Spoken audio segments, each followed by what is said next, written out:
over 12% of CPB revenue.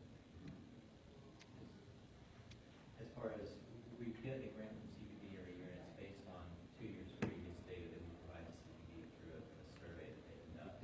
And this year, our projections had indicated that, I don't have the exact number in front of me, but essentially our projections were 12% difference in the actual, which means after they finalized their calculations, we benefited by about 12% right now over what we were anticipating from them. So it was a little extra, a little above what we had anticipated based on their projections. We never know what that is going to be until it comes in. It can be, it's very hard on us because it can be significantly less. It can be a little bit higher. Right now, I remember when I showed you that we are upside down in terms of our dues to NPR and PBS. We are upside down in terms of what our CSG grant is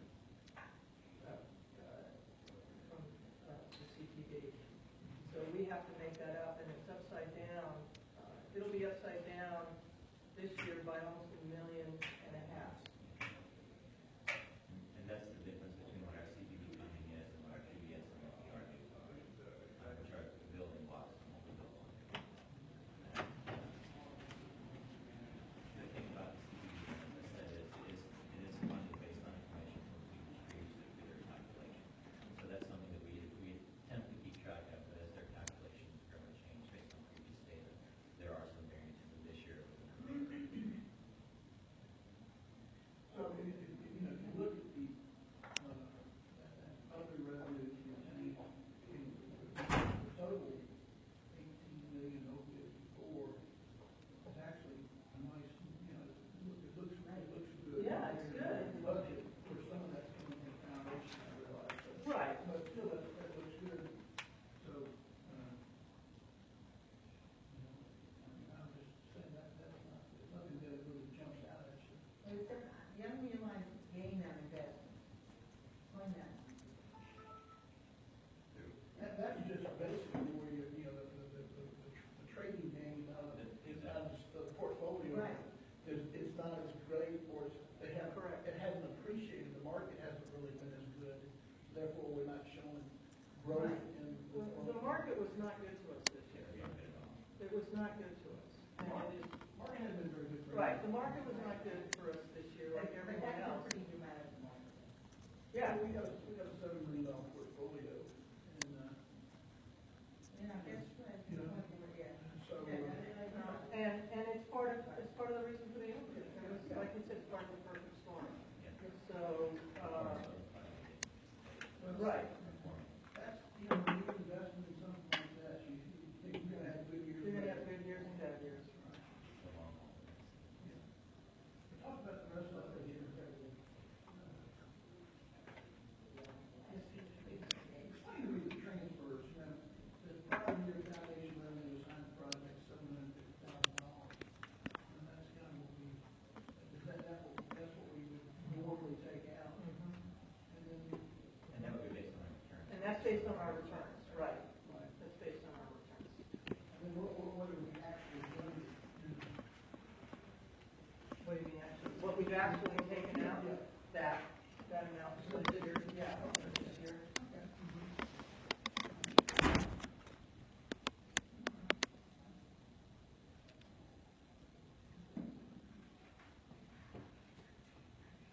I think that the truth is we lean on the foundation for these overages.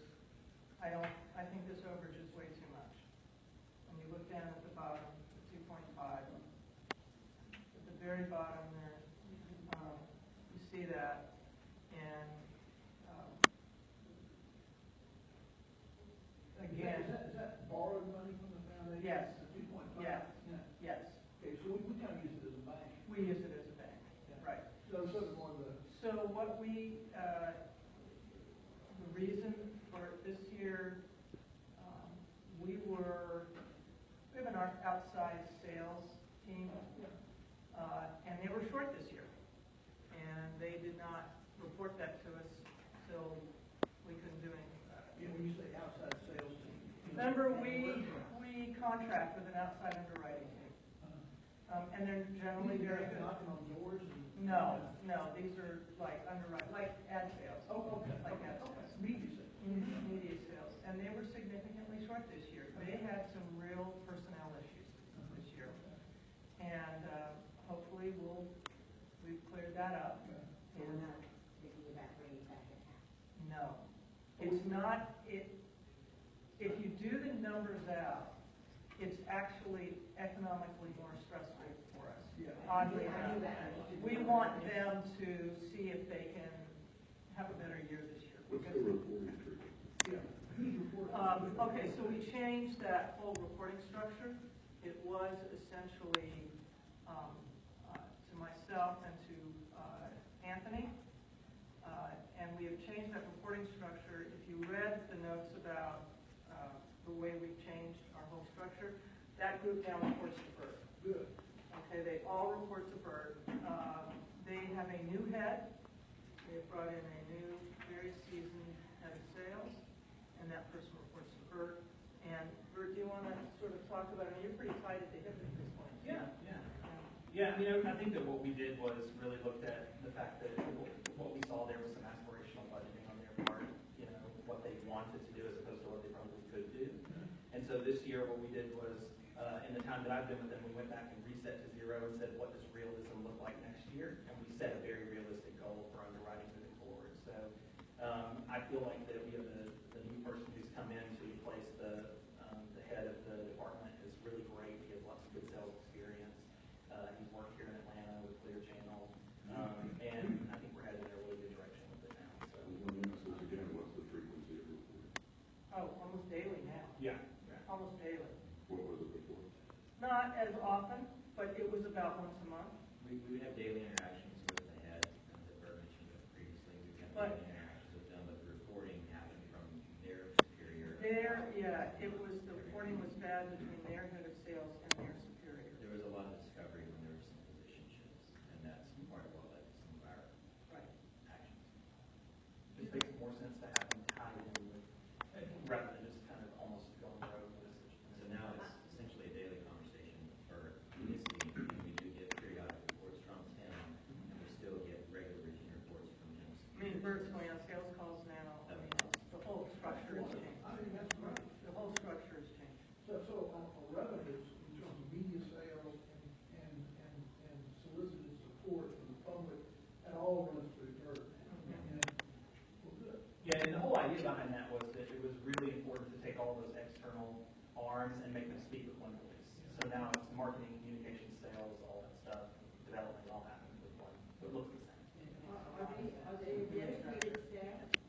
Yes, So they only work for us? they only work for us and they're embedded here. They're upstairs. And the way it works, this group does it for about 10, they start off in radio. They do about 10 different PBS radio stations, maybe 15 around the country. Same thing, they hire staff, you approve the staff, they embed in the location, and they have the benefit of economies of scale, of other kinds of Nielsen numbers, track numbers, human resources. We don't handle their human resources. We don't handle any payment to them. They take a percentage, and that's that. So we have nothing to do So with, they're not our payroll, we Nope. don't under their, we don't pay their insurance. nope, nothing. They are housed here. They're housed here. Right, they know this market. And it's worked well in the past. It was a weird year. We had some difficult employees. And we've also made some adjustments to their contracts so that we now have some, I guess, leverage in case they misprojected. So we're giving ourselves some benefit of that. But as Bert said, one of the nice advantages that's come out of this is with some of the additional oversight, we now have much more control over what their projections are. You know, I mean, I'm sorry. What's the leverage you're referring to? We're adding a clause to their contract that basically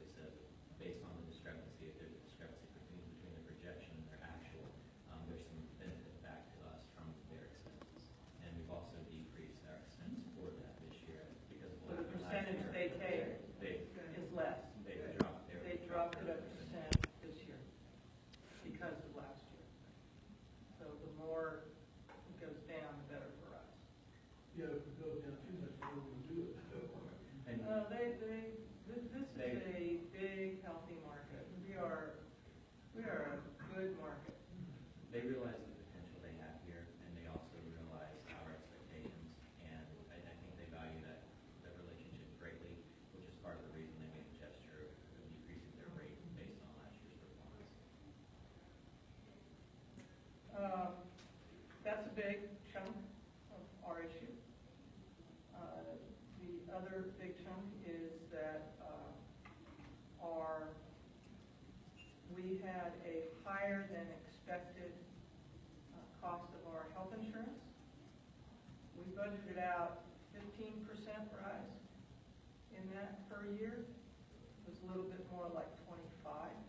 Increase in health. Yeah. I mean, I know you gave us a whole program one day about what's going on with the state and how we're doing this over here, better. It's still better. We're still cheaper than the state. Yeah.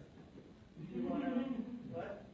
No, I was agreeing, it's still better. Yeah, it's still better than the state. And our premiums are. And we try to take care of our employees. Those are things we have no control over. It went from almost up 10% because last year there was one sick individual in our company who is very sick, apparently. We can't know who it is. Doesn't necessarily mean it's an employee here. It could be a child of an employee. It could be a husband, a wife, a partner.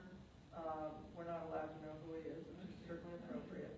But apparently they're very sick, or they require very expensive drugs, and it pushes the premium way up. Now, this year, we thought that we budgeted 30%, that our account would go up 30%, which is just staggering. If you think about medical expenses going up 30% every year, it's mind-boggling. It is, it's heart-stopping. The good news is, we were told, we hope, you want to... And we've actually been working very closely with Matt Bigwell, who's our representative that brokers with us for Cigna, and we were budgeting 30% based on their initial information, and in recent conversations, we think it's only going to be a 20% increase. It's still pretty heavy. It's still very heavy. It makes a big difference. And part of that is due to his efforts in lobbying with Cigna and timing things out based on their trends and so on. So he's working really hard to get us to 20% instead of 30%. Where is that number in these? Is it broken out? You're still with that? Yeah, I'm talking about, I mean, The where is amount The amount from last year was about, I don't remember correctly, 120 for our premium. It's not broken out. It's not, is it just? But he's right. It's about 1.8. Is it not requiring benefits? It would be. That would be under benefits? Yeah. As part of our benefits package, which also kind of creeped up a little bit last year. Yeah. The benefits are now at 57%. I was about to say that. And we don't have control over that. I mean, that's over half of what we're paying on the salary. Right, but we have no control over I that. understand. Yeah. 57%. Ooh. Now, I want to take care of our employees, so I want to make, it's a good place to work, but that we don't have any control over. But part of the control we do have is what we did this year would say our health insurance will go up 30%. Well, we have to anticipate the state better than we did last year. We have to anticipate that. Is that healthcare, does the employees contribute part Yes, to that? they do. So it's not all just us paying? No. No, we try to bear as much of that burden as possible, just for the benefit of our employees, Yeah. but we can't bear it all, and we do pass some on. How do we do that? Is it like 1/3? No, we actually have a fantastic package for them, one of the best in the state. We pay 90% of their premium, Wow. okay? And the premiums are still high. Now, we have a choice. We can bring that down, and we're looking at that.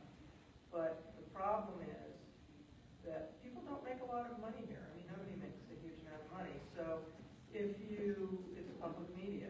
So if you have a $300 a month premium with a family, go to 80% coverage, your premium almost doubles. Your premium goes almost to $550. Yeah. I mean, it's astounding. And that's just a huge stress for our employees. So we're trying to figure out, but yes, can we bring that budget number down? Yes. This is not a company that can't manage that. The thing we're trying to do is balance taking care of our people and our budget. So I can drop it to 70% this year. I can do that. We legally can do whatever we want. That's not a compassionate thing to do. So we bear the brunt, and that's where it comes. And we try to figure that out. Well, besides being a nice place to work, it's one of the reasons people like to work here too. You do have the benefits package. By the way, what other benefits are included in that besides the health care? Well, we only handle our health care. Veronica, do you want to tell everyone what the rest of the state benefits I are? will, all the rest of our flexible benefits include dental, vision, life insurance, specified illness, accidental death and dismemberment. All of that is still under the state with the Georgia Breeze program. And they have to pay for that. They pay into that, but we still get charged the 57%. Now, that is also an unfunded mandate to some degree, because remember, the way our charter works is that only a percentage of our staff positions are state funded. Okay? So more than 60% or 55% of the people who work here are not state funded, but we still have to cover them under the same percentage of benefits. So that's money that we raise separate from the state. So essentially, every time the state punches it up, it's an unfunded mandate for us, but that's a How's our production revenues? We get people to use our facilities. good. You know, Georgia still seems to be doing well. In terms We're doing of, very well. yeah. Doing very well. As long as we keep our entertainment tax credits going, you know, film credits, you know, business keeps rolling. Yeah, I would say. Competition, seems like everybody's building these studios all over the place. Yeah, and we also have to balance that with how we let the public use our facilities. We had a huge band singing on a radio. Can you talk to them? A little bit. One of the things that we're trying to do is looking at utilizing some of our space to get people in, talk about what we do, and also allow them to do what they do. And we recently had a band, and I forget their name, in our production studio for radio, which I don't know if you've seen, but it's quite an impressive facility, which we realized it needs some updating. But when the band came in, we went through and did a simple refresh for them to be able to perform, and it was an outstanding performance. We were able to actually do some recording, we were able to actually do some utilization on air, and it was just a good It was a good opportunity gift for us to be able to give back to somebody that does things for the community, kind of, promote and talk about what they do and let everybody have a chance to. It's a good avenue, I think, for those community conferences. What facilities do we find on, besides the film production stuff that goes on? You know, there are other places that we can rent out or, I know we got the nice place over here that, there are places that we, it's very competitive in Atlanta. Things like places that have large gatherings, We do some of that. We do that. Whoever approaches us, The we do Shepherd that. Center, for instance, I just know their advisory board, we just had something over here at the, on Ralph David Evern, one of those roads there, in Holland, back in that section where the foundry, Yeah.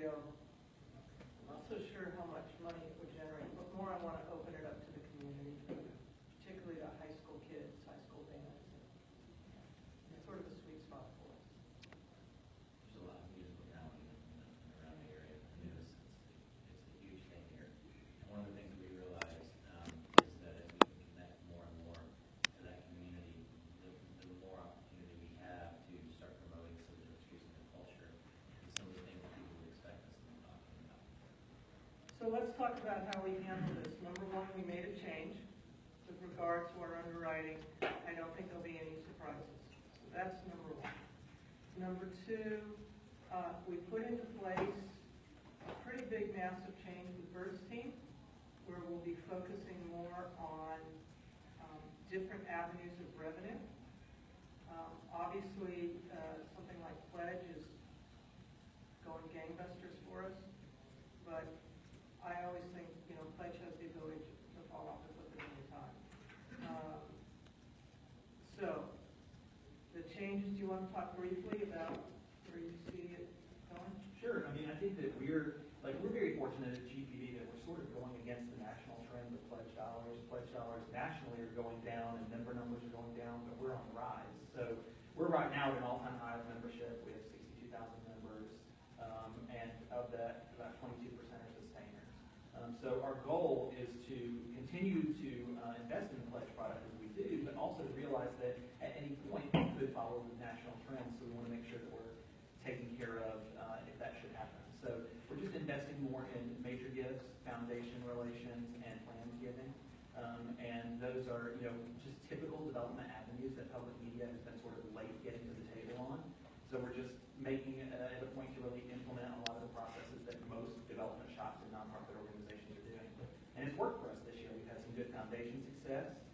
We've increased our major gifts this year. We have had some really great success with planned gifts, one just last week. And so we're seeing a good rise. What's your, Could you tell us a little bit about some of the examples of the foundations that we made Yeah. progress with? I mean, it's really nice. I mean, some of right, it's- we got 3-year, but we're going to finish it in 2-year grant from the Woodruff Foundation for $900,000 for work on our digital textbook. And we were able to have, because of the grant, we were able to have 2 essentially educators do nothing but travel the state and teach teachers how to use digital educational materials. We're able to do the second half of the digital textbook, which is going gangbusters. That's where we could build the game within there, and you'll see it in the fall. You'll hear about textbook 2.0. It's just incredible. So that was the Woodruff Foundation. Then we also got a Peyton Anderson grant out of Macon to handle our Macon operation. That was $300,000. And What's that for? Macon, for our radio operation in Macon, to support that. The night grant ends this year, so the Peyton Anderson grant moves in. So that was really nice. Was there any other major? Georgia Power gave us the money to do our chemistry series, which we just launched. Craig, do you want to